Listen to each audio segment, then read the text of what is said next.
Dr. Hovind taught science for 15 years. Then he got his PhD in education. He's always had a love for teaching. But one thing that he's discovered is that in many of the science textbooks across America today, there are some fallacies, some false information being presented. Why is this information in the science textbooks? What are they trying to prove? Hi, my name is Eric, and in this seminar called Lies in the Textbooks, you're going to find out some of those lies that are being presented and what you can do about it.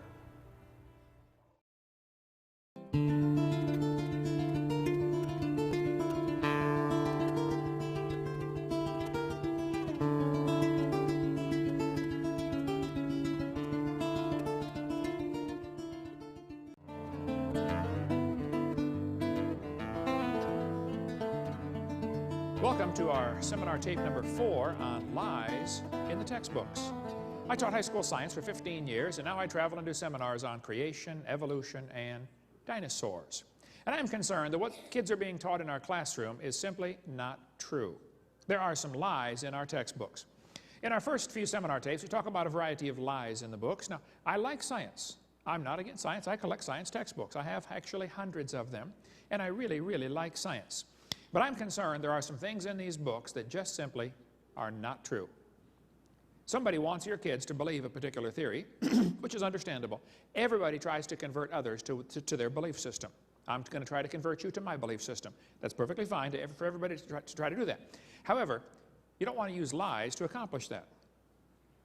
So I'm going to tell you about some of the lies in the textbooks. In my first 3 videos, on number 1, we talk about how students are being lied to about the Big Bang. It's a big dud. It didn't happen. They're being lied to about the age of the earth. The earth is not billions of years old. They're being lied to about the caveman. There's never been a caveman, unless you mean Osama bin Laden. Okay? They're being lied to about the dinosaurs. Dinosaurs did not live millions of years ago. Dinosaurs lived with Adam and Eve in the Garden of Eden. And on this tape, we're going to talk about at least 25 or 26, maybe even 30 if we get time, more lies that students have to face in their textbooks. And then on tape number 5, we're going to tell you what you can do about it and some of the dangers of this philosophy. More lies in the textbooks. Let me set the record straight right up front. I am not trying to get evolution out of the schools. I'm not trying to get creation into the schools. I just want the lies out of the textbooks. I think we'll find if we take the lies out of the books, there's nothing left to support the evolution theory. Okay, well that's their problem. If all you have to support your theory are things that have been proven wrong years ago, I think it's about time you get a new theory. Is there anybody here who thinks teachers or textbooks should be allowed to deliberately lie to students for any reason? Okay? Wisconsin has a law that requires textbooks to be accurate. So does Alabama. Textbooks shall be adequate and current. Texas says instructional material shall be factual. Florida has a law that says instructional material shall be accurate. California says textbooks shall be factually accurate. Minnesota says a teacher shall not deliberately suppress or distort subject matter. Yeah, sure, hey there, fella, you betcha. The problem is absolutely none of those states, including your state, enforce the law as it's written on the book. The books are simply not accurate. Here's a public school textbook from 1908. They told the kids in 1908, God created the heavens and the earth in 6 days, and all that was made was very good. Prayer is a duty, but it's vain to pray without a sincere desire of heart. God governs the world in infinite wisdom. Public school textbook. Here's a public school textbook from the year 2000. Evolution is a fact, not theory. Birds arose from non-birds and humans from non-humans. No person who pretends to any understanding of the natural world can deny these facts. I think things have changed a little bit, folks. By the way, when he says evolution is a fact, this is called a mantra. They think if you say it long enough and loud enough, everybody will start believing it. It's not a fact. Evolution's a religion.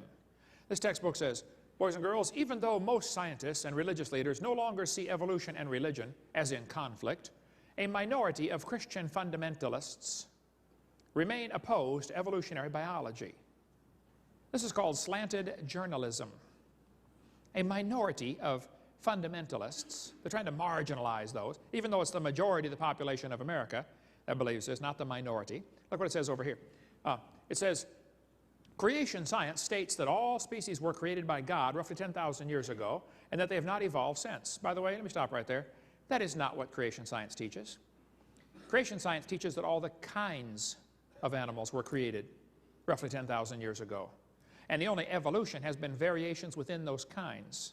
So they're setting up a straw man here so they can knock it down and think they won the argument. Keep reading here. As scientific issues, we know these assertions are false. Over here they tell the kids, if we prevent our secondary school students from learning what science has to offer, let me stop right there. I'm not trying to prevent students from learning what science has to offer. I love science. I'm trying to prevent students from being lied to. But man, show us what does science have to offer? Things that we can observe and test and demonstrate. Evolution is not part of science. That's the problem. Watch this now. If we prevent our students from learning what science has to offer, we run the risk that they will not be able to compete effectively in college classrooms or in today's global economy. This is the evolutionist altar call. Right there. The world will be destroyed if we don't preach evolution. Oh, the sky is falling. We've got to get more evolution or we're all going to die. They somehow think that their religion is important in our schools, and it's not. This textbook has over 100 pages where evolution theory is presented to the kids. Not one mention of creation. If they do mention creation, it's always in ridicule, like the one I showed you a minute ago. A minority of Christian fundamentalists. Folks, things have changed in our textbooks. Now, this chart shows how the atheists rate the United States based on how well they teach evolution. If your state is red, they think you're doing a lousy job of teaching evolution. Yay, go Wisconsin. All right.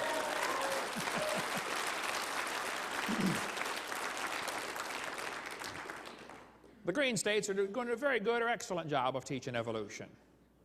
They ought to be ashamed of themselves.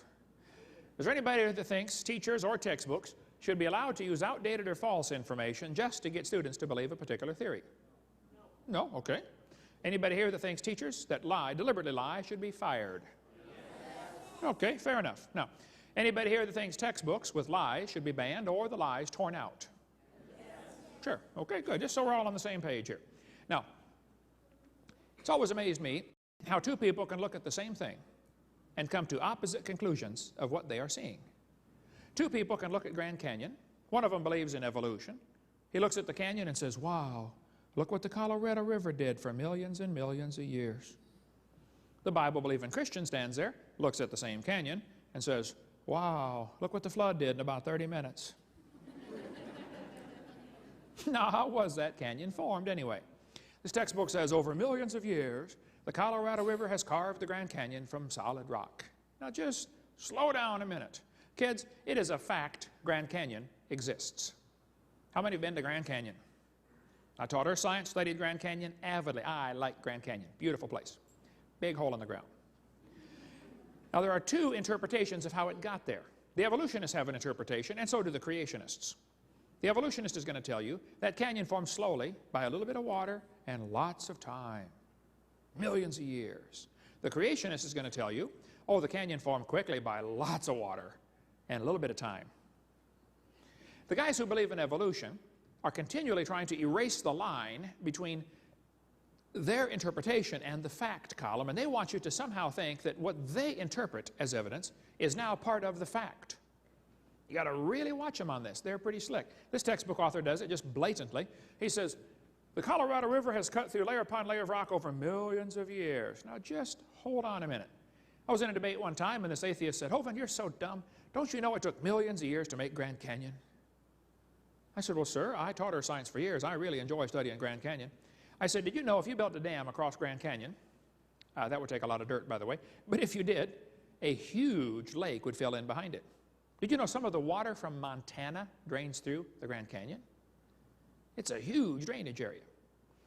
I said, sir, did you know that in between these two red lines is what we call the snow line? There's a ridge right there. The Grand Canyon enters at the far right over here. The elevation of the river at that point is 2,800 feet above sea level. The river flows downhill for 270 miles and comes out the other side. And in between, while the river's flowing down, the ground is rising up and then slowly coming back down. It is so wide, 270 miles, that you don't notice it until you get way back and look at it from a satellite. But if you look at it in a cross-section, this schematic shows the difference here. The river enters right here, and flows downhill and comes out the other side. It's actually going through a giant ridge, 270 miles long. At the highest point of the ridge, the river's at about 1,800-foot elevation, so it's nearly a 1-mile drop down into the canyon. Really big hole in the ground. I said, now, sir, there are a couple things you ought to consider about Grand Canyon. I said, did you know the top of Grand Canyon is higher than the bottom? He said, yes. I said, sir, did you know the river runs through the bottom? He said, yes. I said, sir, did you know the top is higher than where the river enters the canyon? By over 4,000 feet. I said, sir, did you know that rivers don't flow uphill? I said, sir, did you know there is no delta? Nobody knows where the mud is that got washed out of there, but it's probably out in the Pacific Ocean. They can't find the delta for Grand Canyon. There is no possible way that river made that canyon. Grand Canyon is quite obviously a washed-out spillway. There used to be two big lakes, Grand Lake and Hopi Lake, and they got too full one day, who knows when. I suspect shortly after the flood, maybe a few hundred years later, the ice caps melted or something, and the lakes got too full, and the water went over the top, while the ground was still relatively soft. Within the first few hundred years, washed out that canyon in a hurry. There are still beaches where the lakes used to be. They call them Grand Lake and Hopi Lake. The lake is long gone, but you can still see the beach line where the lake used to be. Grand Canyon is a washed-out spillway, folks. The water got too deep, went over the top, and washed out that whole region in a real big hurry. So when they tell you it took millions of years, they're lying to you. It did not. It's not geophysically possible. If you look at the way most rivers come together, almost all rivers join at what are called acute angles, less than 90 degrees. You can look at any map of the world, nearly all rivers come together and keep going the same general direction. Well, if you look at Grand Canyon, the rivers on the lower left side join at acute angles, normal river pattern. If you look at the right side, the rivers go backwards and run into the channel and turn around and come back the other way. This is evidence of a big lake that is draining. Any farmer that's ever built a dam to hold water to feed his cows or something, or water his cows, will tell you, once the water goes over the top of the dam, it can wash it out in a hurry. And it doesn't wash away the whole dam, it washes one slot, wherever the water finds the weakest point. So the water's running backwards off the dam to hit the lower channel, turn around, come back the other way. Grand Canyon was not formed by the Colorado River, folks. Grand Canyon was formed by a flood. A lot of water with a little bit of time. Are there any farmers or veterinarians in the crowd that might know what this machine is? Anybody know what that is? What is that, sir? That's a calf puller. That's a what? A calf puller. Once in a while, a cow has a hard time having that baby calf, and so to get the calf puller out, tie the cable around the calf's leg and jack the calf out of the cow. You get a few tons of pressure on there, that calf comes right out, no problem. One day, this farmer was out pulling a calf. It was a breech birth. The back feet are coming out first. Not good, but hey, it happens once in a while. And so the farmer had the calf puller out there, and he's pulling the calf out of the cow, and a city fellow stopped his car to see what on earth is going on. And the farmer said, hey, you ever seen anything like this before? The city fellow said, no, sir, I ain't never seen nothing like this. The farmer said, you got any questions? The city fellow said, yes, sir, I have one question. The farmer said, let's hear it. The city fellow said, how fast do you figure that calf was going when it ran into that cow? No, we're not separating the wreck here, fellas. You know, two people can look at the same thing, and one of them gets the wrong idea of what he's looking at. The Bible warned us that was going to happen. 2 Peter chapter 3, knowing this first, there shall come in the last days scoffers. Did you know there are people that scoff at the Bible? I deal with them on a regular basis. I attract them like a lightning rod. And the Bible says they're going to walk after their own lust. See, the reason some people don't like the Bible is because of their lust, not because of their science. They don't like that book because it chaps their hide. I tell them, you better get some Vaseline, man. You're going to need it because you're going to be judged by that book, whether you like it or not. Well, the scoffers in the last days, the Bible says they're going to say, where is the promise of his coming? For since the fathers fell asleep, all things continue as they were. Boy, that's an important phrase. Peter told us in the last days, the scoffers would say, the way things are happening now is the way they've always been happening. Long, slow, gradual processes. Uniformitarianism. The Bible says the scoffers will be willingly ignorant. Willingly ignorant. In the Greek, that means dumb on purpose. They're willingly ignorant of how God made the heavens and the earth. We covered that on video number 2, why it's heavens, plural. And how the earth was overflowed with water and perished. The scoffers are willingly ignorant of the flood. We'll cover lots more about the flood on videotape number 6. What caused the flood anyway, and what damage it did to this planet. Well, one of the scoffers in the last days was a guy named James Hutton. James Hutton lived in the late 1700s, and he wrote a book and said the earth is much older than everybody thinks. Now you need to understand, during James Hutton's lifetime, most people believed the Bible, and most people thought the earth was about 6,000 years old. But this was also a time of many revolutions. We had the American Revolution, the French Revolution, the Spanish, the Polish, the German. Everybody's getting rid of the king and establishing democracies. Well, whether that's good or bad is another subject, but the fact is the Bible says to honor the king, and some people thought the Bible was an obstacle to their political objectives. And so they wanted to discredit the Bible. So back when everybody thought the earth was a few thousand years old, James Hutton came along and said it's millions of years old. He was one of the first guys in the Western world to come across this idea and say, oh wow, maybe the earth is real old. James Hutton developed an idea called uniformitarianism. The present is the key to the past. In other words, the way things are happening now is the way they've always been happening. Just like Peter prophesied these guys would come. Well, I think the Bible's the only perfect key to the past, but that's another story. The fact is, James Hutton's book that he wrote had a very strong influence on a young lawyer from Scotland. The lawyer's name was Charles Lyell. Charles Lyell, the lawyer, hated the Bible. Somebody calculated one time that if all the lawyers in the world were laid end to end around the equator, we would all be better off. In 1830, Charles Lyell wrote this book right here, Principles of Geology. Here on this book, you can see his hatred for the Bible kind of ooze off every page. This guy really did not like the Bible. He kept referring to it as ancient doctrines. You know, you're outdated if you believe the Bible. He talked about those people who have religious prejudices because they believe the Bible. He said, men of superior talent who thought for themselves and were not blinded by authority. I mean, you can just skim through it for yourself and you'll see he didn't like the Bible. Charles Lyell said his goal was to free the science from Moses. What do you suppose he meant by that? You see, people who read what Moses wrote will feel that God made the world in 6 days and the flood formed most of the geology of the world. Noah's flood messed up the real estate big time. And if people believe the book that Moses wrote, they're going to think that coal, oil, natural gas formed from the flood when things got buried. And they're going to think the canyons formed as the water ran off from the flood. Lyell didn't like that idea. He wanted people to believe the earth is millions of years old.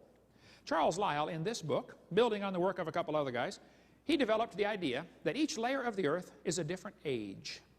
And he invented what we call today the geologic column. How many have ever heard of the geologic column before?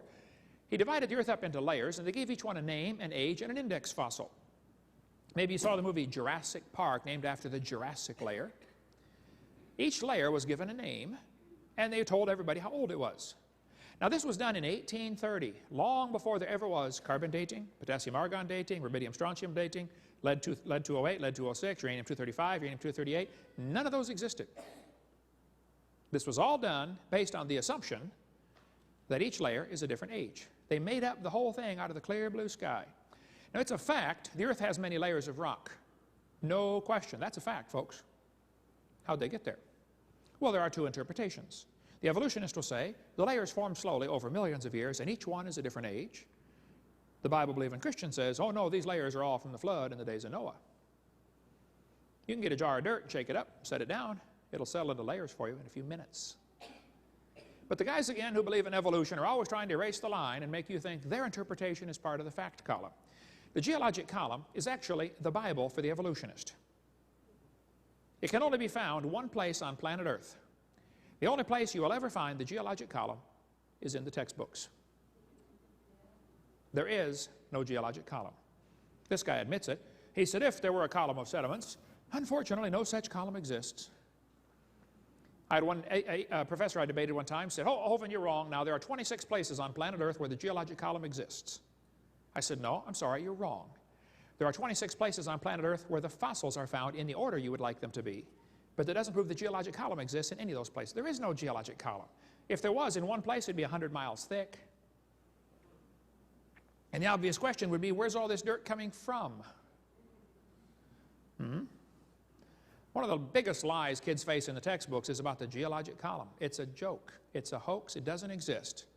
But that really caused problems for the world in 1830 when it was taught. We'll get into that in a minute. Look, there's no question the Earth has layers. But if those layers are different ages, why are there no erosion marks between the layers? They all just fit tight to each other like pancakes. I mean, don't you think if that one layer sat there waiting for the next one to come on top, it'd rain once in a while in 10 million years? Just go home and get a jar of dirt and put some water in it and shake it up, folks. It'll settle out into layers for you in a few seconds. It's called hydrologic sorting. Many years ago, I was speaking in Union Center, South Dakota. Union Center is right there. It's not even on the map. And South Dakota puts everything they can find on the map just to fill in the white places. There were 40 people in the whole town. 38 of them came to church. I don't know where the other two were. Probably out pulling a calf, I reckon. But we had a great time. It was a wonderful little church out there in the country. The preacher said, hey, Brother Hovind, let's go down to Rapid City. They've got a museum with dinosaurs. I said, man, I like dinosaurs. Let's go. So we all drove down to Rapid City. We walked in the door, and this old fellow met us at the door, and he said, folks, I'm a guide here. Would you like me to give you a tour? We said, that would be great, sir. The first place we stopped on this tour was the geologic time scale. They've got it behind glass, all lit up. It's holy. Don't touch it. Okay?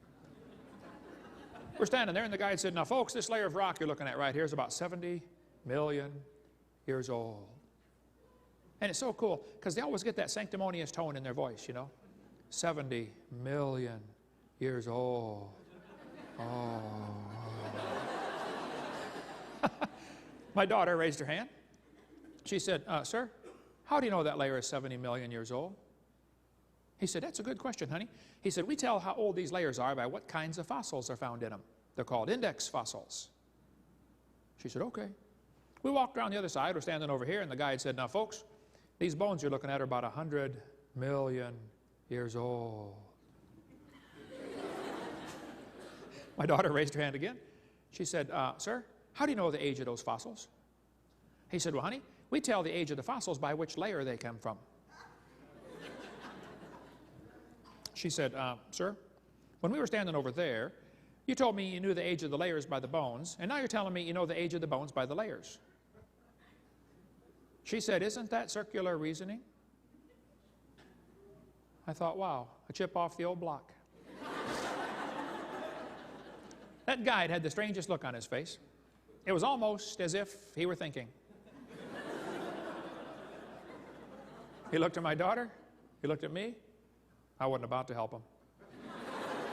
I thought, man, this is going to be good. I got to hear this. He looked back at my daughter. He said, man, you're right. That is circular reasoning. He said, I never thought of that before. That poor fellow drove 50 miles one way that night to hear me speak in Union Center, South Dakota. The crowd swelled to 39.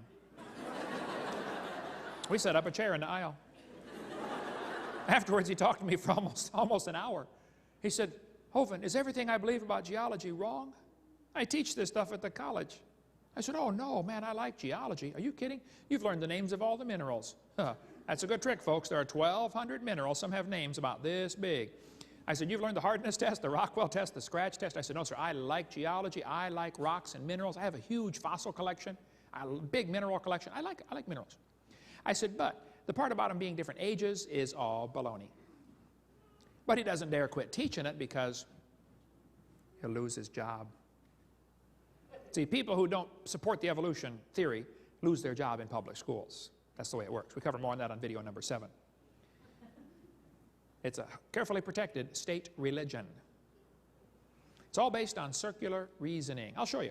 This textbook tells the kids on page 306 to date the date the rocks by the fossils. On the next page it says, date the fossils by the rocks. Circular reasoning, this is silly, okay? This guy says, the intelligent layman has long suspected circular reasoning in the use of rocks to date fossils and fossils to date rocks. The geologist has never bothered to think of a good reply. This guy says, I can think of no cases of radioactive decay being used to date fossils. If they tell you they date the fossils by carbon dating or potassium argon or one of those other ones, they're wrong. That's not how it's done. Fossils are dated by which strata they come from. Strata are dated by which fossils they contain. Circular reasoning. Radiometric dating would not even be feasible if the geologic column had not been erected first. This guy says, the rocks do date the fossils, but the fossils date the rocks more accurately. I think the cheese done fell out of his sandwich, folks, okay? If somebody charges you with circular reasoning, here's how they answer them. They say, the charge of circular reasoning in stratigraphy can be handled several ways. It can be ignored. It's not the proper concern of the public. In other words, it's none of your business how we do it. Or it can be denied by calling down the law of evolution. It can be admitted as a common practice or avoided by pragmatic reasoning. But the fact is, it's all based on circular reasoning. I like to ask the evolutionists, I'll say, fellas, your geologic column contains limestone quite a few different places. I mean, if I just handed you a piece of limestone and said, how old is it? How would you know if it's 100 million year old Jurassic limestone or 600 million year old Cambrian limestone? I mean, they're both limestone. How would you know the age of it? They'd say, oh, that's easy. We would tell by the index fossils. Precisely my point. This textbook shows the kids a trilobite. And it says a trilobite's a good index fossil. If you find a trilobite, it probably lived 500 to 600 million years ago. I don't think so. Somebody found a human shoe print where the guy had stepped on and smashed a trilobite. They asked geologists all over, how could a human step on a trilobite if trilobites lived 500 million years ago? One guy said, well, maybe aliens visited the planet 500 million years ago. Hey, those aliens will do it every time. Another guy said, maybe there was a large trilobite shaped like a shoe that fell on a small one. Well, hey, there are some big trilobites, okay, but they're not shaped like a shoe. 2 Peter's got the best story about that one. The scoffers are willingly ignorant. You'd have to have help to be that dumb. You couldn't do it on your own. Trilobite had the most complicated eyeball ever. And that's supposedly one of the first creatures to evolve in the Cambrian explosion. I mean, come on, it's got an eyeball incredibly complex. Trilobites did not live millions of years ago. There could be some trilobites still alive. There certainly are isopods, which are very similar, except one-piece shell instead of 3 lobes. Otherwise, could be a descendant, a mutant, which is, by the way, which is a loss of information, not a gain. This textbook shows the kids a fossil graptolite. This is the New York State fossil. It says graptolites lived 410 million years ago. Only problem is they found graptolites still alive. Now, if they're still alive, couldn't they be found in any rock layer? This one shows the kids the Devonian period. It says this is from 325 million years ago. It has lobe-finned fish. They got a short leg and then the fin. Well, this is silly. Lobe-finned fish are still very much alive today. It's called the coelacanth. And when they first found the coelacanth still alive in 1938, they said, wow, would you look at this? They survived for 325 million years. It never dawned on them one time to question the geologic column. That thought never crossed their brain. This lady wrote a book about it, A Fish Caught in Time. Yes, boys and girls, this is our own great uncle, 40 million times removed. I'm not sure I can help somebody like that. This textbook says that Cretaceous and Jurassic period are from dinosaurs that lived 70 million years ago. Oh, come on. Dinosaurs have always lived with man. We covered that on video number 3. Dinosaur blood was found inside a T-Rex bone about 10 years ago. They tried everything they could to disprove it, and they couldn't. This is dinosaur blood cells. It's not going to last 70 million years. Human hands were found fossilized in the same strata as dinosaurs were found fossilized. Textbooks say the layers are different ages. I'm sorry, that's baloney.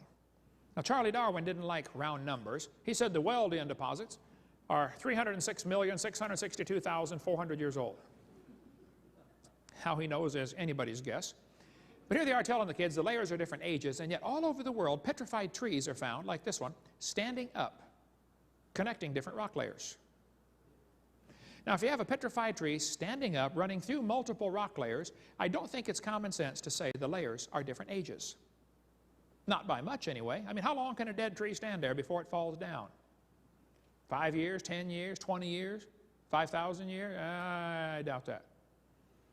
And yet petrified trees in they're called polystratifossils, going through multiple layers. They're very common. Hundreds and hundreds have been found. It would only take one to prove the point. But hundreds have been found, petrified, standing up. In central Alabama, there's a large coal mine where they found all kinds of petrified trees standing up.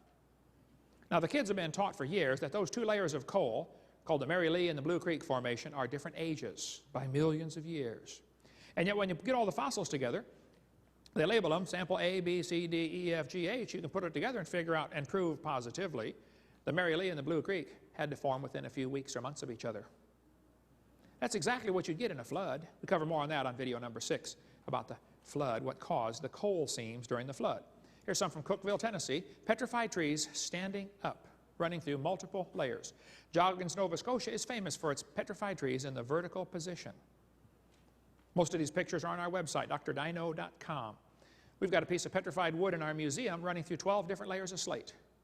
And they're going to tell you in school each layer of slate represents a different season. That's 12 years. I'm sorry, that's not true. It represents movement of the water and separation of the particles by density or something like that. We get into that in video 6. So don't let them tell you the layers are different ages. Sometimes trees are found petrified upside down, running through multiple rock layers. Now we really have a problem. I've thought about this one till my brain hurts. As far as I can figure this out, the evolutionist only has 2 ways to solve this. He can say the trees stood upright for millions of years while the layers slowly formed around them. I find that one hard to believe. Or he can say the trees grew through hundreds of feet of solid rock looking for sunlight. There's a 3rd way to solve this. Maybe those trees were buried in a big flood. How fast was that calf going? Might be 2 ways to look at this, you know. Yeah. When Mount St. Helens blew its top, it blew thousands of trees down into Spirit Lake. Over 20,000 trees have already sunk to the bottom and are stuck in the mud at the bottom of Spirit Lake. Many thousands of them are standing up in the vertical position. And those trees are going to petrify. They're already beginning to petrify. It does not take long for things to petrify. Here's a piece of petrified firewood. I've got a piece of petrified pallet in our museum from a pallet shop that cut pieces of wood. Some kid sent me a box of petrified acorns. He said, Brother Hovind, I tried an experiment. I put these acorns in a bucket of water and forgot about them. A year later, I thought maybe they might sprout, but now they're all petrified. Would you like some for your museum? I mean, they're solid rock. Here's a petrified dog inside a tree in Georgia. They cut the tree down for firewood and said, wait, don't cut that one up. There's a dog inside. Turned to stone. Here's a petrified cowboy boot with the cowboy's legs still in it. The boot was made in the 1950s. Here's a petrified fish giving birth. Petrified hat from New Zealand. Here's a petrified pickle in our museum. I'm not kidding. The guy sent it to me. He said, Brother Hovind, we found this old house in Montana. The roof was gone. House has been empty for at least 30 years. We went down the basement. There's a bunch of jars of pickles, a pantry. But the lid to one of the jars rusted off, and inside the pickle turned to stone. Would you like it for your museum? I said, well, yeah. A petrified pickle. The jar was made between 1930 and 1960. That's the year they made those jars. I don't know when the pickle got put in there, but sometime in there. Don't let them tell you it takes millions of years. There's petrified sacks of flour found in Eureka Springs, Arkansas, from a flour mill that flooded in the 1910s, I believe. So kids, when they tell you the layers are different ages, you're being lied to. That's not true. Don't believe that. 80 to 85% of Earth's surface does not even have 3 geologic periods appearing in correct consecutive order. This guy says it becomes an overall exercise of gargantuan special pleading and imagination for the evolutionary uniformitarian paradigm to maintain there ever were geologic periods. The geologic column is a hoax. One of the biggest lies ever passed off on humanity, but the vast majority of the world believes it, even though it doesn't exist. When they started teaching that in the 1830s, people began to change their worldview away from what the Bible teaches to this new view from Charlie Lyell, the lawyer from Scotland, that each layer was a different age. This teaching really had a strong influence on a young preacher from England. There was a fellow that just graduated from Bible college to be a preacher. His name was Charles Darwin. The only degree Darwin ever got was a theology degree. And today they call him a great scientist. All he got was a theology degree. which is not bad. I mean, but he's not a scientist. Charles Darwin set sail on board the Beagle. He's going to sail around the world and collect bugs for somebody back in England. And he decided to bring some books with him to read. He's going to be gone for 5 years. As he sailed around, he brought with his Bible, and he brought with that book by Charles Lyell, Principles of Geology. That book changed his life forever. Darwin later wrote to a friend and said, "Disbelief crept over me slowly. I felt no distress." He slowly lost his faith in the Bible.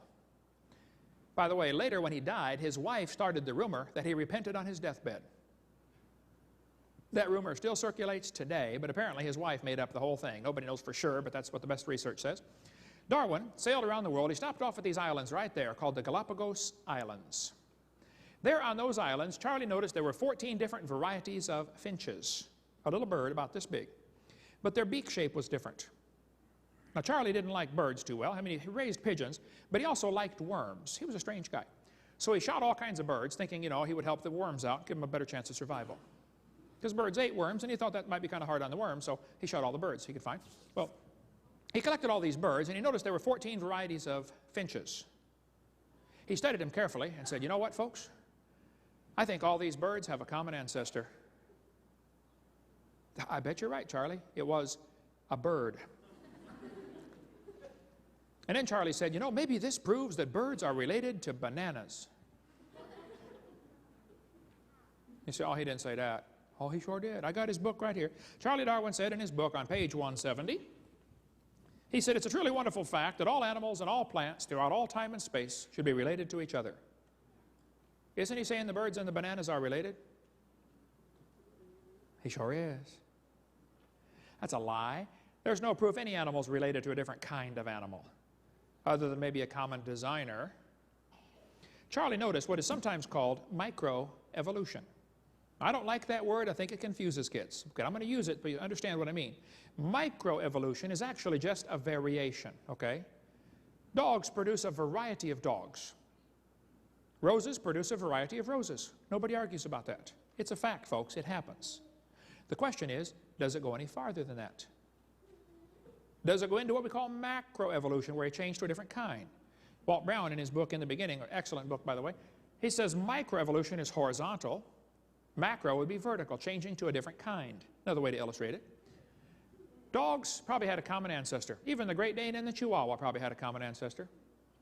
I wouldn't question the fact that the dog, the wolf, and the coyote had a common ancestor. But every 5-year-old kid knows they're the same kind of animal. We had one try out earlier in the seminar. We had a dog, a wolf, a coyote, and a banana. We asked the 5-year-old, which one is not like the others? He got it right away. The banana. See, the Bible says they bring forth after their kind. National Geographic here has an article, From Wolf to Woof, how the dog evolved from a wolf. I don't argue with that. It probably did. But it's still the same kind of animal. Here's Mickey Mouse evolving. Yeah. The Bible says they bring forth after their kind, not after their species. But this guy says, the results of this and other similar surveys are startling because evolution has been a settled issue for science for nearly 150 years. They found out that 46% of adults in the United States do not think humans had evolved. Well, you better define what you mean by evolved. Right, the majority of folks do not think they came from a rock 4.6 billion years ago. Now, if you want to believe that, that's fine. I don't care what you believe, but don't call it science. Evolution has 6 different meanings. First, you'd have to have cosmic evolution, the origin of time-space matter. Secondly, you'd have to have chemical evolution. The hydrogen from the Big Bang would have to evolve to all 92 elements, plus the synthetic ones. Then you'd have to have what we call stellar evolution. The stars would have to evolve. And nobody's ever seen a star form. We see them blow up all the time. And yet there's enough stars out there that everybody on planet Earth can own 2 trillion of them to yourself. Those are the ones we know about. We don't know about the ones we don't know about. Then we'd have to have what we call organic evolution, the origin of life. Nobody has a clue how life can get started from non-living material. We'll cover more on that in the next session, about the origin of life. Next, they have what's called macroevolution, changing from one kind of animal into another. Nobody's ever seen a dog produce a non-dog. And lastly, we have variations within the kind that some people call microevolution. Okay, this one happens, whatever you call it, it happens. The first 5 are purely religious. But the definition of the word evolution is really confused for the students on purpose, I believe. I think it takes a giant leap of faith and logic just to go from micro to macro. Sure takes a big leap to go to the other 4 stages. Macroevolution is a fantasy based on imagination. They believe it must have happened, but there is no evidence for it at all. Teachers, though, will give the students one definition of the word to get them to believe the theory, and then they slowly weed in the rest of it when they're not looking. They're going to say, evolution is descent with modification. That's deceitful. That's not really what they mean by evolution. This textbook says, evolution is change over time. First definition. Watch how they change the definition now. In other words, living things have changed over time. Wait a minute. What happened to the first 4 stages? You're going to skip all the way down to living things and just assume the first 4 happened? Then they say, evolution is a change in species over time. Now they jumped right down to what I believe in. I believe species can change over time. I think the changes are limited. Still the same kind, but somebody might call it a different species. It's still the same kind of animal. That's not really what they mean by evolution, folks. What they really mean is the whole theory comes as a package deal. Variations certainly happen, but they have limits. Haven't the farmers been trying to get bigger pigs for a long time? Do you think they'll ever get a pig as big as Texas? No, I bet there's a limit in there someplace, isn't there? I'm not sure if they reached it or not, but they're probably getting close to the limit of pig size. Roaches eventually become resistant to pesticides. That's a fact. Do you think they'll ever become resistant to a sledgehammer? No. I bet there's a limit. They always still produce the same kind of plant or animal, too. No new information is added. See, real evolution would mean an increase in genetic complexity, not just shuffling genes that already exist. When you have varieties of dogs produced, the gene pool is more limited for the variety. The Chihuahua is swimming in the shallow end of the gene pool. Somebody spent years crossbreeding dogs to develop a Chihuahua. All that time and money to make a dog that is 100% useless. Hey, how long would the Chihuahuas last in the real world? Turn them all loose back into the woods and watch what happens. They'd run up to the wolf. Yep, yep, yep, yep, yep, yep. Crunch. End of gene pool, right? Genetic information is lost, not added, when you get your variety. Real evolution would be an increase in genetic complexity, not just shifting of gene frequency. Now, I grew up in Illinois, corn country. Did you know there are so many kinds of corn down there, they have to number them? You're driving down the highway and you'll see a sign, you know, BX65. Don't mix it up with XL29, something will explode. But I'll tell you what, folks, you can crossbreed corn from now to the cows come home, and you're always going to get corn. You're never going to get a hamster or a tomato or a whale to grow on your corn stalk, okay? That ain't going to happen. There's a varieties of dogs in the world, a whole bunch of them. And I bet they had a common ancestor, dog. This Irish textbook calls it divergent evolution. Saying the terrier and the poodle had a common ancestor? Oh, come on, don't give it a fancy name. It's still a dog. Don't call it divergent evolution. It's a variety of dog. This Mexican textbook says the horse and the zebra had a common ancestor. I agree. Looked like a horse. 4-wheel drive, genuine leather upholstery, all the standard equipment, folks. I mean, a horse, right? And every kid knows they're the same kind of animal. They've got little bitty horses available today. We had the world's smallest horse come visit us at Dinosaur Adventureland. Talk about useless. Can't ride it. It won't bark. No, my granddaughter rode it. She thought it was cool, I think. I don't know if she thought anything. You know, horses, zebras, and asses can all be crossbred. There's some folks in California that wrote me a letter and said, Brother Hovind, we crossbreed all sorts of these animals and get some really strange crossbreeds. We get Zorses, Zonkies, Zionis, and Zedonks, and Shebras. There's a herd of zebroids running around. See, the Bible says if they can bring forth, they're the same kind. A horse and a zebra can bring forth.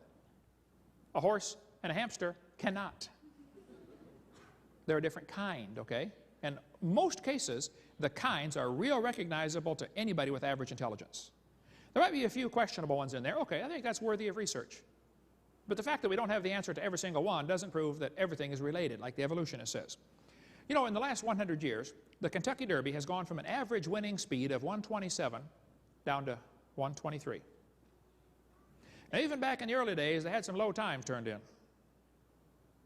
Question: how much money would you guess has been spent on the Kentucky Derby trying to get faster racehorses? Millions and millions and millions of dollars, right? Now, I don't know if they reached the absolute limit of horse speed or not. I suspect they're getting pretty close. I mean, if you really want to win the Kentucky Derby, why don't you breed wings on your horse and fly around the track in 12 seconds?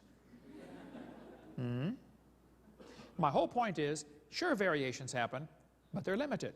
The evolutionist does not want to admit there are any limits, and that's where the problem comes in. There's a variety of cows in the world, and they might have had a common ancestor. A cow. There's a book you can order chickens from. What kind of chickens do you want to get, kids? Do you want to get red rocks, cinnamon queens, white rocks, cherry eggers, brown leghorns? There's a lot of different kinds of chickens you can get. But look what the book says. The jungle fowl are the original bird from which all varieties and strains of domesticated chickens are derived.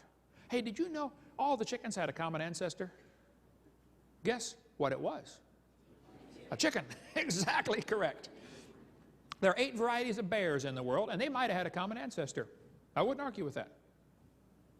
But it was a bear. Did you know that broccoli, Brussels sprouts, cauliflower, and cabbage all came from a common ancestor? It was a plant. The Bible says they bring forth after their kind. Here's what happened, though. James Hutton wrote a book, and people began to doubt the earth was 6,000 years old. Then along came Charlie Lyell, and he wrote a book, and people began to doubt the flood formed the layers. Then along came Charlie Darwin, and people began to doubt the Creator. And by the mid-1800s, the world was in kind of a problem because they didn't think God did it, but they didn't know how it got here. So they looked around and said, wow, if God didn't make this place, who's in charge? It must be us. That led to the rise of humanism, communism, Marxism, Nazism, socialism. It all ties together. We cover all that on video 5. But those same 3 false teachings are still in your textbooks today. They're teaching kids the earth is millions of years old. We got here by uniformitarian processes, and godless evolution is how it happened. Paul said, Timothy, you be careful about science that is falsely so called. Evolution is not science. Evolution's a religion. Hitler said, let me control the textbooks and I'll control the state. Professor Wilson from Harvard University said, as were many persons from Alabama, I was a born-again Christian. When I was 15, I entered the Southern Baptist Church with great fervor and interest in the fundamentalist religion. I left at 17 when I got to the University of Alabama and heard about evolution theory. First year in college, destroyed his faith. I suspect that might be what happened to Tom Hanks. I read an article where he was 16 years old. He wrote about how much he loved the Lord, wanted to serve Him with his life. What happened, Tom? I've been praying for Tom a lot. I'm going to try to get him saved. I'm sending him some of my videotapes here soon. I don't know why I'm burdened for him, but I just am. Many people go off to college and lose their faith. Scott wrote me a letter from Iowa. Said, Brother Hovind, until I went to college, my faith in God was sound. My college history class helped to destroy that faith. I started to doubt the Bible and God's Word, even started to doubt Jesus was truly God's Son and that He died and rose for my sins. My best friend showed me your tapes, and I was in awe of what I saw. Everything I thought I knew about life was changed. Yay, rescued one. But there are millions more that need rescued. There are kids doing homework right now tonight while we're sitting here, and that homework is destroying their faith. 75% of kids from Christian homes that go to public schools are going to lose their faith after 1 year of college. What's in these books anyway? What are they teaching our kids? They tell them they've got evidence for evolution. Here's the evidence they give them. Evidence from fossils. Oh, come on. Anybody with half a brain knows no fossil counts as evidence for evolution. None. You bring some bones into the courtroom. Your Honor, see these bones right here? These are the ancestors of everybody today. Any freshman law student could say, Your Honor, he doesn't know those bones had any kids that lived. And why would you think a bone you found in the dirt can do something animals today cannot do? You know, produce something other than their kind? Fossils simply don't count, folks. No fossils count as evidence for evolution. They say, we've got evidence from structure, molecular biology, development. They say the process of evolution is by natural selection. There's no scientific evidence to support evolution except things that have been proven wrong years ago. And we're going to cover some of those here tonight. Now, if real evidence exists for that theory, then please show me. I'm not against scientific evidence. I am against lying to the kids. And everything they use to teach that theory to your kids has been proven to be a lie. Evolution is based on two faulty assumptions. Number one, they say mutations make something new. That's never been observed. Number two, they say natural selection makes it survive and take over the population. Now think about this carefully. If an animal evolves a little better than the rest, what must happen to the rest of them in order for this process to work? They all have to die, or else the good genes get blended back into the population. Evolution is a religion of death, not life. The question is very simple. Did man bring death into the world like the Bible says, or did death bring man into the world like evolution says? They are polar opposite, and one of them is wrong. This textbook says mutations are the original source of variation in populations, shown by the many varieties of roses available. I agree, probably all the roses are mutants from the original rose. I agree with that. That's not evolution. That's a variety of rose. Mutations do not produce any kind of evolution, and anybody that studies biology knows that. Pierre Gross believes in evolution, but he says it doesn't work, folks. It doesn't happen. Here's a five-legged bull. That is a mutation. Notice he did not get any new information. Getting an extra leg is not new information. It's a scrambling of existing information. Doesn't the bull already have legs? So it just made one in the wrong place, that's all. Here's a short-legged sheep. That's a mutant. No new information is added, though. That's a loss of information. And he's the first one the wolf is going to catch. Go, boys, go. Here comes the wolf. Oh, Herman didn't make it. There's a two-headed turtle. That's a mutant. It's not ninja, but he's mutant, okay? Now he's going to freeze first winter, because nobody makes a double-neck turtleneck sweater. I've never seen one. See, a mutation is scrambling existing information. It's not new information. If you can scramble up the letters to the word Christmas, you can get all sorts of different words. But you're never going to get Xerox, zebra, or queen out of Christmas. The letters aren't available. And scrambling existing gene code will not give you new information.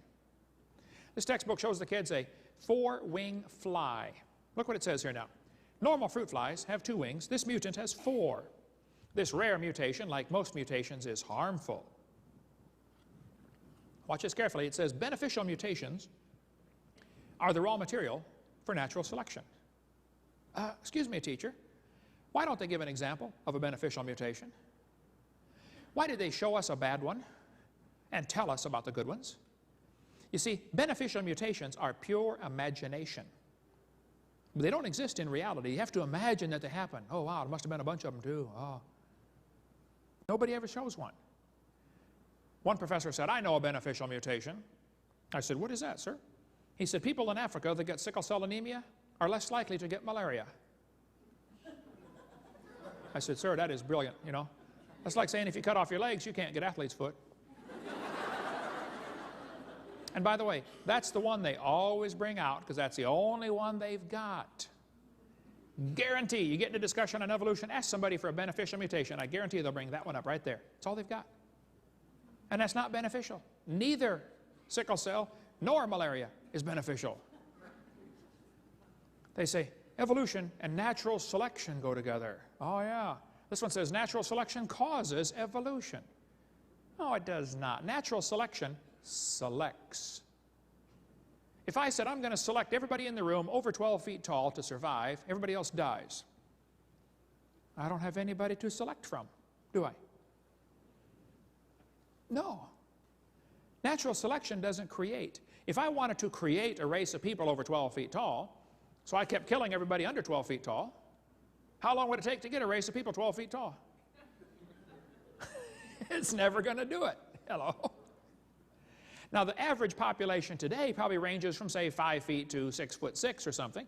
I probably could create a population of people that are all 6'6" or maybe even 7 foot, you know, by continually killing everybody under a certain point. Sure, you could do that. But you're selecting part of the gene code that already exists. You're not creating anything new. Natural selection is a conservative process. The creationist thought of it first. And it selects, it doesn't create. This guy says, natural selection may have a stabilizing effect, but it does not promote speciation. It is not a creative force.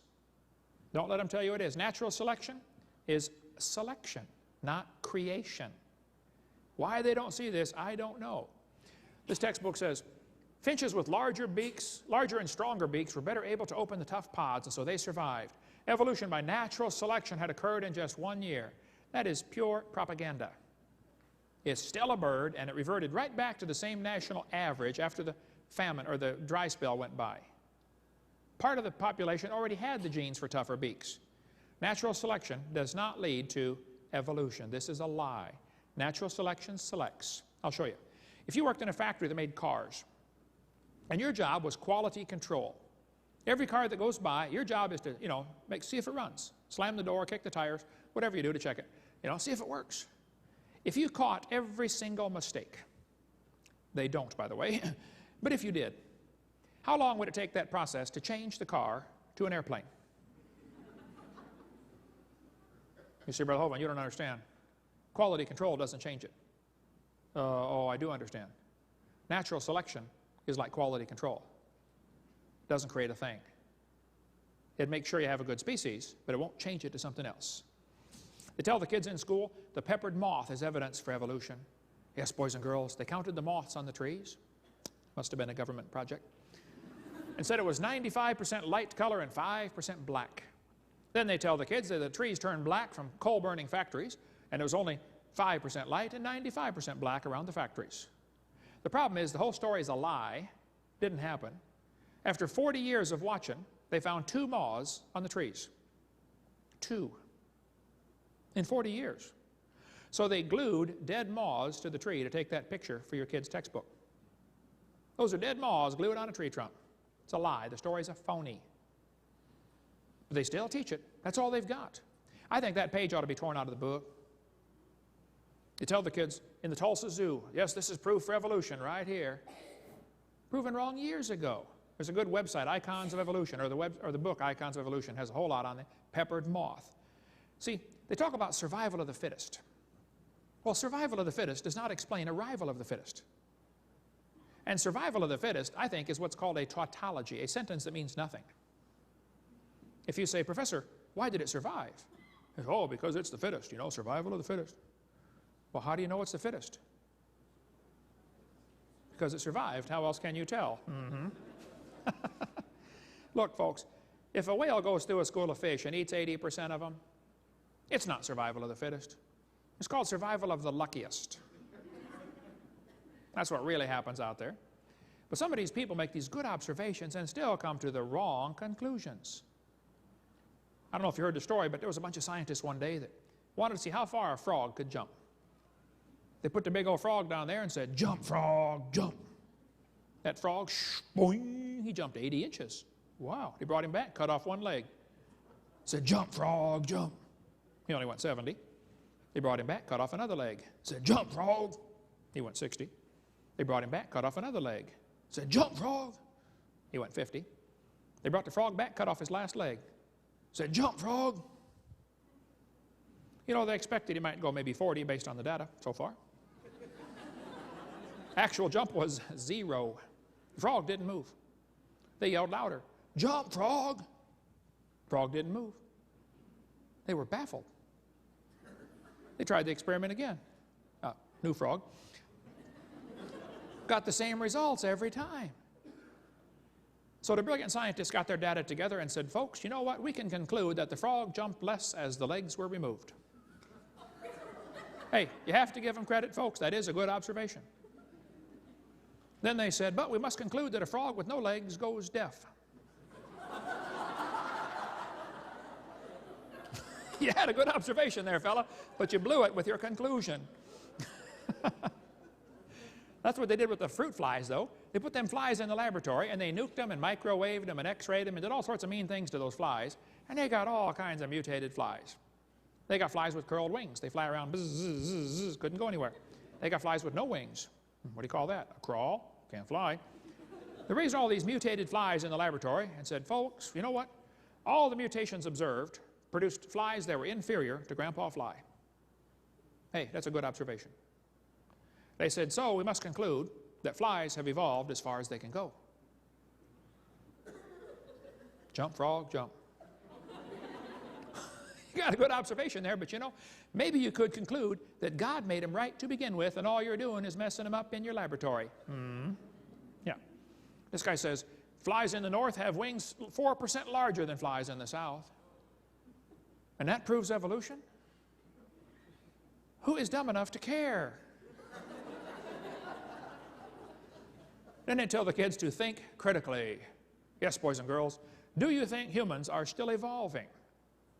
What kind of question is that? That's one of those questions like, have you stopped beating your wife yet? Wow, now let me think. If I say yes, I'm admitting I did. If I say no, I'm still doing it. Hey, did you know it is possible for a question to already have a built-in assumption? Doesn't their question assume that evolution happened? I would say, teacher, this question is poorly written. It assumes evolution has happened when it has not. It's like asking the question, you know, why are elephants orange? You know, that's a good question. Why are they orange anyway? I don't know. They're not. Hello. And this question is not designed to make the students think critically. Do you think humans are still evolving? That's a Soviet-style indoctrination type question. And when the kid gets done with this course, he's going to think he knows how to think critically. And he doesn't know how to think at all. He knows how to be told what to believe. That's not education, that's indoctrination, Soviet-style. They tell the kids, we've got evidence from structure. This is called the homology argument. Yes, boys and girls, did you know you got 2 bones in your wrist, radius and ulna? And did you know the whale has 2 bones in his flipper? And look at this. They're called radius and ulna. Right there. See? That proves we're related. That's what they tell them. Look at this. These homologous structures provide evidence that these animals evolved from a common ancestor. Think critically. A seal's flipper and human arm have different functions. What evidence might help show that both structures evolved from a forelimb of a common ancestor? They show the kids the similar structures. This is in every biology book I've seen. This is one of the evidences for evolution. They call it comparative anatomy. It says comparative anatomy provides further evidence of evolution. The commonalities suggest that these and other vertebrate animals are all related. They probably evolved from a common ancestor. This is a lie. They probably have a common designer. You know, maybe the same guy designed them all. But every textbook around the world, I've got books from Latvia and Mexico and Russia, they're all teaching the same thing, folks. And it's silly. By the way, those bones develop from different genes on the chromosomes of these different animals. They're not homologous. Similar design might prove the same designer made them. Did you know the lug nuts from a Pontiac will fit on a Chevy? You can go outside and try it. It'll work. That proves they both evolved from a Honda 14 million years ago. Now look, it's a fact. It's a good observation when they say many animals have a similar forelimb structure. That is a good observation. I agree. Then they say they must have had a common ancestor. Oh, I disagree. This helps prove we all came from a rock. Oh, jump, frog, jump. Then they say we've got evidence from development. This one makes me angry, so I'm going to stay calm. We're going to do this in just a few more minutes, and then we're going to quit. Take a break. This book says the similarity between early stages in development helped convince Darwin that all forms of life shared common ancestors. Darwin considered this by far the strongest piece of facts in favor of his theory. Haeckel called it the biogenetic law.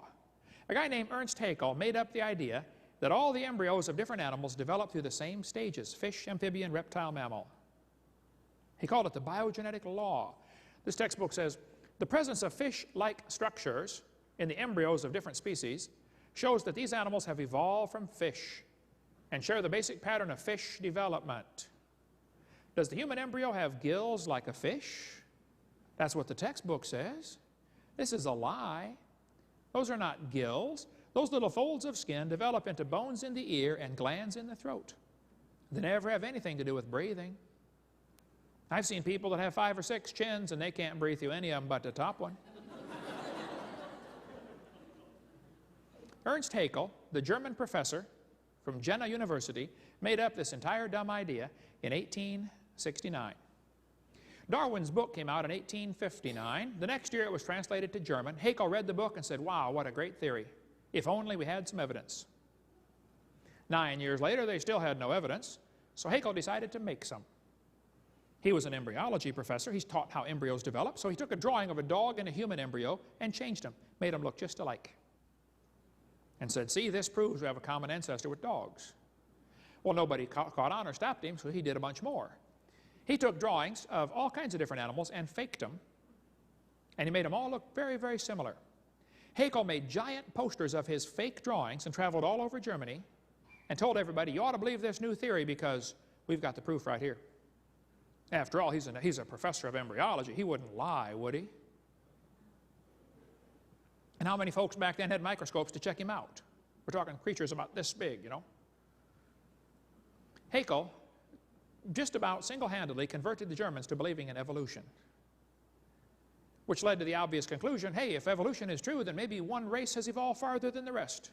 I wonder who it is. Must be the Germans. We'll see where that led on tape 5. On top are Haeckel's fake drawings. Underneath are actual photographs of what he claimed he was drawing a picture of. Haeckel lied deliberately. His own university held a trial and convicted him in 1875. He said, I should feel utterly condemned, except hundreds of biologists lie under the same charge. Everybody else lies, so it's okay for me to lie too. Haeckel's biogenetic law is as dead as a doornail, folks. It's not true. It never was true. Proven wrong, 1875. It's not true. He was convicted of fraud. His own university held a trial and convicted one of their own professors of lying. But his drawings are still used in textbooks in your county tonight. Proven wrong 125 years ago. Darwin wrote his book, 1859. He predicted evidence would be found. 1869, Haeckel faked the drawings. 1875, he was convicted of lying. But his drawings are still in textbooks 125 years later. Now, I know it takes a while for textbooks to get up to date. But I think 125 years is long enough. They're still teaching this stuff in textbooks all over the world. This one says, if proof of evolution from a common ancestor because of the gill slits on the human. This is simply a lie. Here's a year 2000 textbook teaching it. 2001 junior high textbook. The similarities provide evidence that these three animals evolved from a common ancestor. What similarities, teacher? Don't you see they have tiny gill slits? Folks, this is a lie. Why are we still teaching this to our kids? Here's a 2000 college textbook. Similar, humans and fish embryos resemble each other because humans and fish share a common ancestor. This college textbook says the human has gill pouches. Biology, Arms in Camp, one of the worst ones there is, shows a 5 to 6 week embryo, but then it says by 7 months, the fetus looks like a tiny normal baby, but it's not. It's not a baby at 7 months. Hello? It's a human at conception. Every doctor knows that. 34% of babies born at 5.5 months are going to survive. Maybe you heard about the lady that had surgery on her baby before it was born. They cut the mother open, cut the uterus open, and there's the baby holding the doctor's finger, 5 months along. Let's see, the angel of the Lord said, behold, thou art with fetus. No, I believe he said you are with child, didn't he? Hey, did you know it's a child before it's born? God knows that. Get more on the embryology lie on the book Icons of Evolution. Why do they keep this in the textbooks? That's the only way to justify abortion. They want you to think it's just a fish or an amphibian. You're not killing a child, you're killing a fish. That's why it's in the books, folks. Somebody wants to reduce the population of our planet. His name is Satan. Cover more on that on video number 5 about the effects of this evolution teaching. I live in Pensacola. You might have heard of my town. We've had 2 doctors killed that were doing abortions, several clinics blown up or burned down. I didn't shoot any doctors and I didn't blow up any clinics, okay? And I don't think Jesus would do it that way either. He grew up under Roman control, you know. He didn't go around blowing up tanks and burning down bridges. But the doctors were murderers, plain and simple. When the first doctor got shot, I happened to be preaching in Fort Lauderdale. The next day I was flying home anyway, and right in front of me on the airplane were two women from NOW, National Organization for Wild Women. They were upset, boy, they were going to go march around Pensacola, you know, protesting this doctor getting shot, Dr. Gunn. As we got off the plane, I noticed on their shirt they had in huge block letters, "Choice above all." So, being my mild-mannered self, I said, "Excuse me, ma'am, what does this mean, choice above all?" She said, "We believe a woman ought to have a right to choose." I said, "Choose what?" She said, "Choose to have an abortion. It's her body, you know." Well, yes, ma'am, if she wants to abort her body, I suppose that's fine. But it looks to me like she wants to abort somebody else's body. You know, when you consider half of them are male, it's not her body. Think about it. I said, "Ma'am, I'm kind of curious about this. I have 3 kids, one of each. I delivered one of my kids at home. I taught biology and anatomy.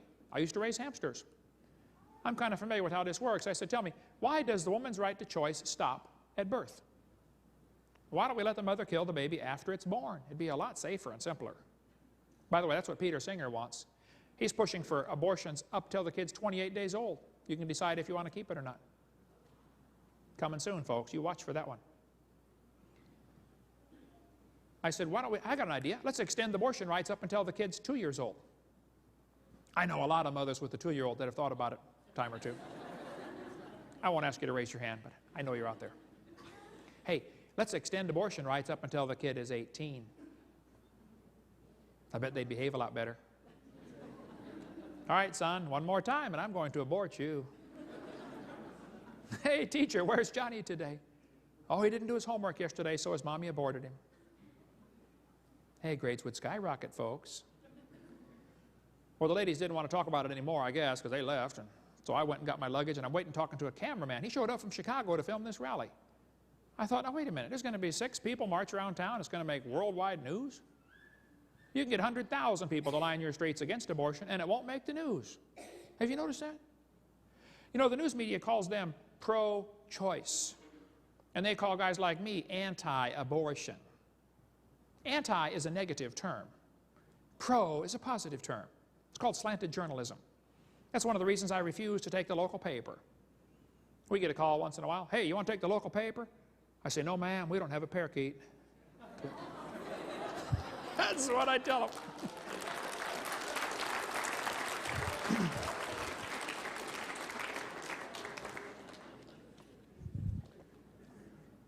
The news media always slants it to the liberal cause. Probably because they're just about all getting owned by a few people now, the Gannett Press and these guys. But when the kids got shot in Colorado, right away they jumped on the gun control issue. Did you notice that? Look, if kids keep getting shot in our schools, maybe there are some other issues to discuss, like should we have public schools?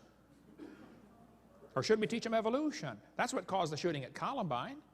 The boys made a tape before the shooting. They said, "He doesn't deserve the jaw evolution gave him. Look for his jaw. It won't be on his body." They did the shooting on Hitler's birthday on purpose. They shot Isaiah because he was black. Eric's t-shirt said "natural selection." We cover more on that on video number 5. And then Rosie got on her program. Rosie O'Donnell said, "See, we need more gun control." Rosie, they broke 18 gun laws going into that school. 2 more gun laws would not have stopped them. I like what that guy put on his tire cover on his van.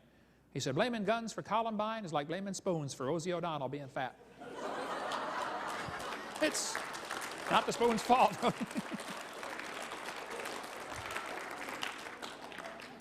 You know, if kids keep getting shot in our schools, maybe the issue we should discuss is certain criminals ought to be publicly executed.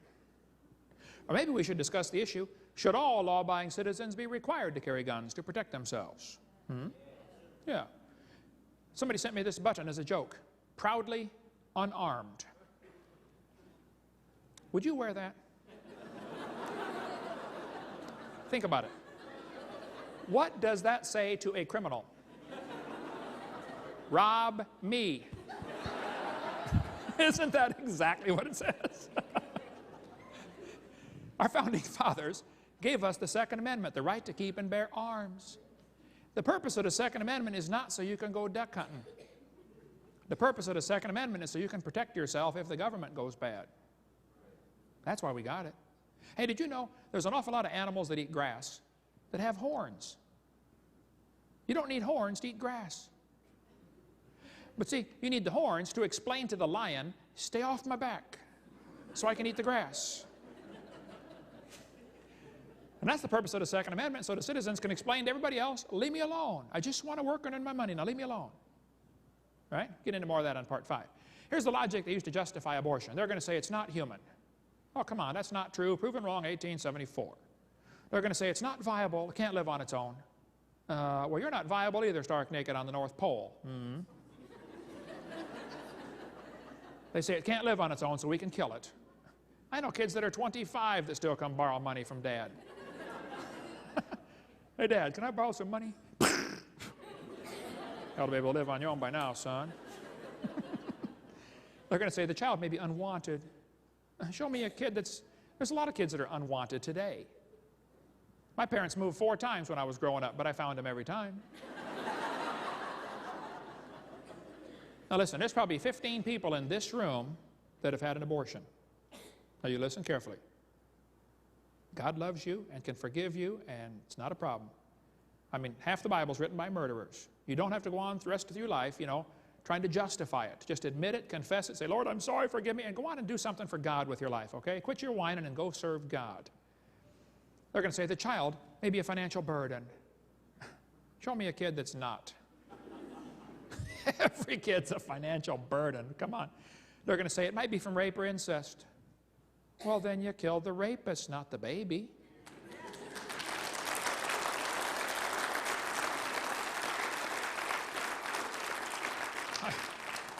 I mentioned this in a seminar one time, and this medical doctor was there, and during question and answer, he said, Dr. Hovind, suppose a woman is raped and gets pregnant. Are you saying she should be required to carry that baby? I said, well, sir, that's a tough scenario, but let's suppose it happens. Let me ask you a question. Suppose she gets raped, she gets pregnant, she has the baby. 5 years later, she's holding her 5-year-old, and her mind flashes back to the horrible experience, and she kills the baby. Is it murder? He said, yeah. I said, okay. Suppose she would have killed it 5 months after it was born. Would that have been murder? He said, yeah. I said, suppose she would have killed it 5 minutes after it was born. Would that have been murder? He got kind of quiet. He could see where I was going. I said, let me help you, sir. Yes. I said, now, suppose she would have killed it 5 minutes before it was born.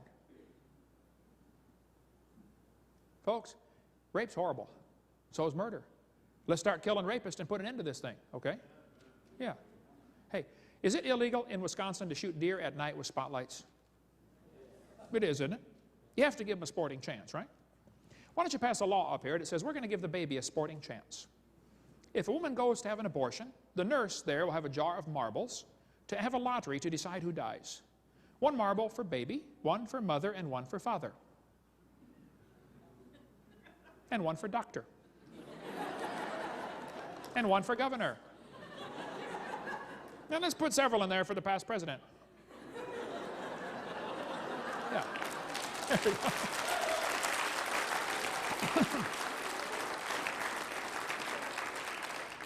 Question. If he's not alive, why is he growing? If he's not a human being, what kind of being is he anyway? This woman says, honk if you're pro-choice. Yeah, it's easy for her to be pro-choice. She's already been born. Did you know everybody that ever voted for abortion has already been born? You ever think about that?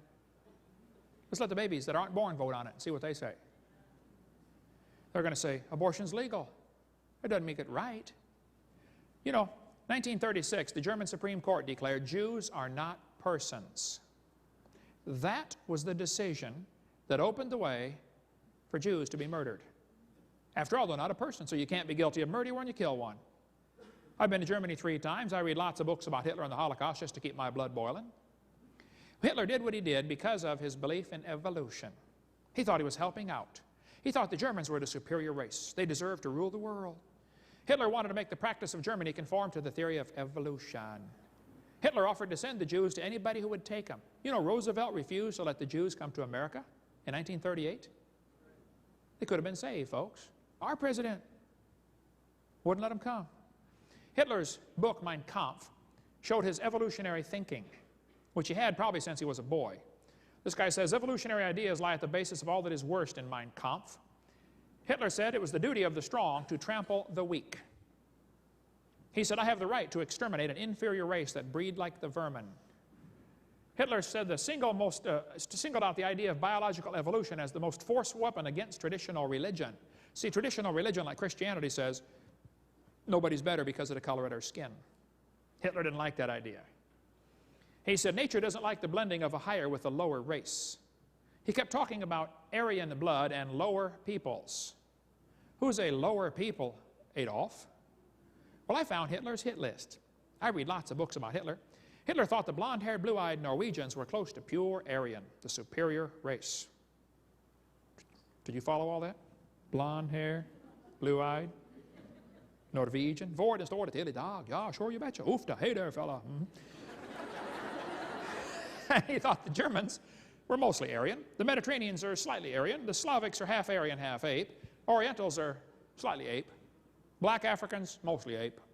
Jews, close to pure ape. Hitler killed the Jews because of his belief in evolution. He was trying to speed up the process, to help humanity out, get rid of the inferiors. Hitler also hated black people. Does anybody know where the Olympics were held in 1936? Germany. Does anybody know who won the most gold medals? Jesse Owens, the black American athlete. Hitler was so angry, he walked out of the stadium and said, it's not fair to make my men race against this animal. Hitler said, I think Christianity is the most fatal, seductive lie that ever existed. Because Christianity teaches, God hath made of one blood all nations of men to dwell on the earth. Now, if you think you are superior to somebody because of the color of your skin, number one, you're wrong. Number two, you're stupid. Number three, you're not right with God.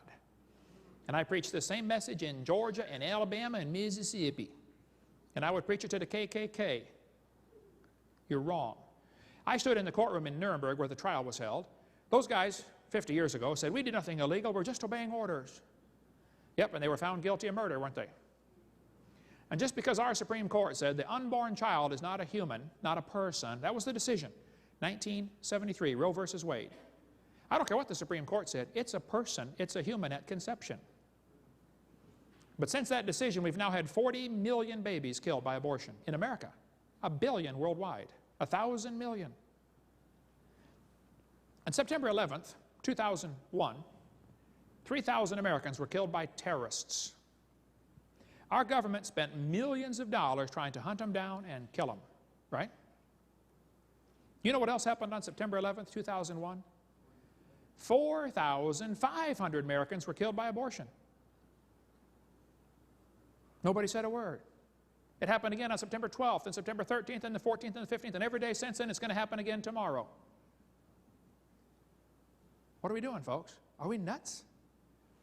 Margaret Sanger started a group called Planned Parenthood. The purpose of Planned Parenthood was to eliminate the inferior species. She thought the Jews, Orientals, and blacks were human weeds. We could spend hours on Margaret Sanger. Get our videotape college class, CSE 103, I believe, where we cover this. Planned Parenthood published a document in 1952 where they said, what is an abortion? Is it an operation? No, it's not an operation. What is child planning, they called it. How to plan your children. Birth control. Is it an abortion? They said, definitely not. An abortion requires an operation. It kills the life of a baby after it has begun. Boy, Planned Parenthood changed their tune in the last 40 years, haven't they? The Bible says, these 6 things doth the Lord hate. Hands that shed innocent blood. Cursed be he that taketh reward to shed innocent blood. And all the people shall say, Amen. Amen. Your kids are going to be told in school that your appendix is vestigial. You don't need it anymore. Oh, that's a lie. Your appendix is part of your immune system. You do need your appendix, okay? It's true you can live without your appendix, but you're going to have a greater chance of quite a few diseases. Just because you can live without something doesn't mean you don't need it. You can live without both your legs and both your arms and both your eyes. It doesn't prove you don't need it. This one tells the kids the whale has a vestigial pelvis. It says many organisms retain traces of their evolutionary history. For example, the whale retains pelvic and leg bones as useless vestiges. What's this talking about? The National Center for Science Education, all 4 of them working in this little storefront building, call themselves the National Center, you know, big name, little bitty building right there in Berkeley, California. They say Bossy, the cow, evolved to the whale. Really? Wow. I debated Jeannie Scott on the radio for 30 minutes. I got to speak for 3 of the 30 minutes. I'll be glad to debate her again anytime. She won't do it anymore. But Andrew Carnegie started this group that she's the president of purposely to keep evolution out of schools. That's why they exist. But the cow did not evolve to the whale. This textbook says the whale has a pelvis that has no purpose. They have hind limb bones that have no function. Holt Biology 2001. Just imagine whales walking around. It's true. What are they talking about? They're talking about those little tiny bones right there. Just imagine the whale walking around. You know, I tried, and I can't imagine. It says the whale's pelvis has no function. Whale's pelvis is evidence of its having a four-legged land-dwelling mammal as an ancestor. Oh, come on, this is a lie. Those little bones are part of the whale's reproductive system. Whales are pretty big, you know. That supports different muscles. The whales cannot reproduce without those little bones. It has nothing to do with walking on land. It has to do with getting baby whales. So the guys that are writing this are real ignorant about whale anatomy, or they're lying to your kids trying to make them believe a theory. There are no vestigial organs, and if there were, that would be the opposite of evolution. The whale did not evolve from any kind of other animal. It descended from the first whale that God made. You know, the Ambulocetus here, only the dark bones were actually found. But they can make up all kinds of stories from a few little bones. We could talk for hours on whale evolution. We cover more of this on our college class, or get a hold of me later if you want a whole lot more on the whale evolution. It's just simply baloney. We have in our museum a 15.5-foot python snake skin. Way down near the south end of that snake, you'll see little tiny claws. There they are, right there, little bitty claws with a little bone inside. Now look what this textbook says. Snakes have rudimentary hind legs. Excuse me, those are not hind legs. Those little claws are used during mating. Snakes don't have any arms, you know. And they can't talk and say, scoot over, honey, okay? It's got nothing to do with walking on land, okay? This has to do with getting baby snakes. Now, these guys ought to quit lying to the kids. This one says, humans have a tailbone that is of no apparent use. I was in a debate with the president of the North Alabama Atheist Association. He got up in front of God and everybody. He said, folks, we got proof for evolution. Humans have a tailbone they no longer need. I said, Mr. Patterson, I taught biology and anatomy. I happen to know there are 9 little muscles that attach to the tailbone, without which you cannot perform some valuable functions. I won't tell you what they all are, but trust me, you need those muscles. I said, now, if you believe the tailbone is vestigial, I will pay to have yours removed. Bend over.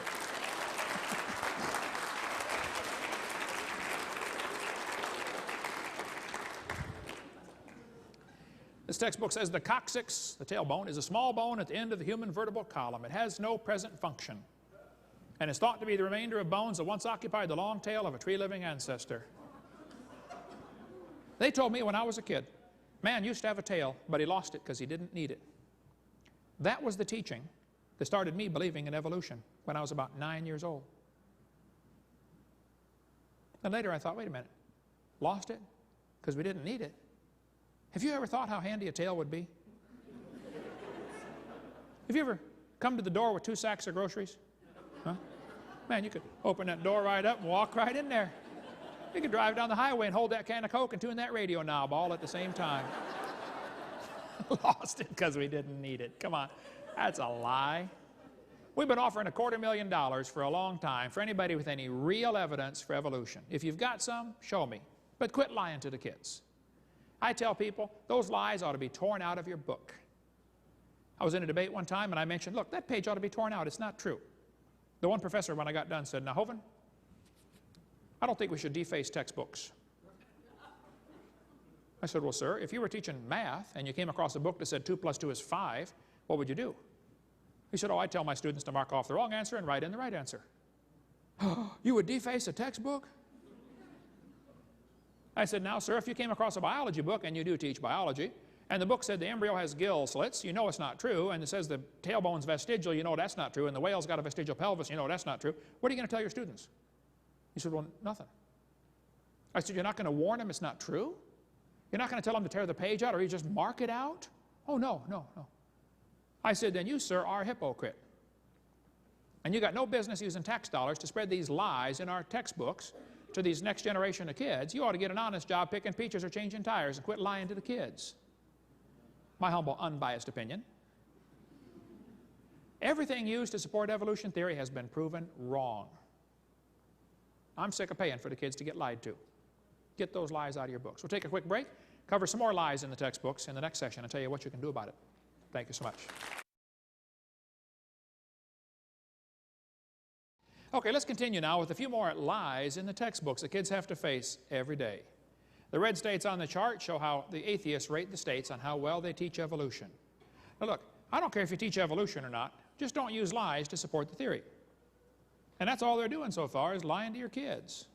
Now some people think I should be more politically correct and call it, a misrepresentation, some big word the kids won't understand. I like the word lie. The Bible says they use great plainness of speech. That's real plain, okay? They're lying to your kids. God created the world in 6 days, the Bible says very clearly. Textbook says it's over billions of years the world got here. Somebody is clearly wrong. And I like showing them who they are. So that's what we're here for tonight. The Bible says, cease, my son, to hear the instruction that causeth thee to err from the words of knowledge. The Bible says God created all things, Revelation chapter 4.